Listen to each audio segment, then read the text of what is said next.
ఇవాళ నేను చేయబోయే రెసిపీ పన్నీర్ పులావ్. చాలా బాగుంటుంది, చాలా టేస్టీగా ఉంటుందండి. పన్నీర్ ప్రోటీన్, పన్నీర్ ఫ్రై చేసుకొని కూడా తినొచ్చండి.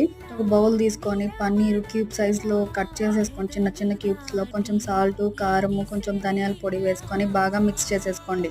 మిక్స్ చేసుకొని పక్కన పెట్టుకొని కుక్కర్ పెట్టుకొని ఆయిల్ వేసుకొని మనం మిక్స్ చేసుకున్న పన్నీర్ ముక్కలు మొత్తం అందులో యాడ్ చేసేసుకొని ఇల్లు ఒక 5 మినిట్స్ వేపుకోండి. వేపుకున్న తర్వాత అన్ని తీసి పక్కన పెట్టేసి అదే కుక్కర్లో కొంచెం ఆయిల్ వేసుకొని ఆనియన్, బిర్యానీ ఆకు, అంటే జీడిపప్పు, పచ్చిమిర్చి, టొమాటో మొత్తం వేసుకొని బాగా మిక్స్ చేసుకోండి. టొమాటో బాగా మగ్గాక మిక్సీకి వేసుకున్న పేస్ట్ మొత్తం వేసేసేయండి. మిక్సీకి ఏమేమి వేసుకున్నామో చెప్పలేదు కదా. అల్లం పేస్టు, ఆనియను, వెల్లుల్లి, 3 మొగ్గలు, కొంచెం చెక్క వేసుకోండి. ఉంటే జీడిపప్పు వేసుకోండి, లేదంటే స్కిప్ చేసేయండి. మిక్సీకి వేసి పక్కన పెట్టేసుకోండి. 1.5 గ్లాస్ రైస్కి 3 గ్లాస్ వాటర్ వేసుకొని సరిపోద్ది. ఎంతో టేస్టీ అయిన పన్నీర్ పులావ్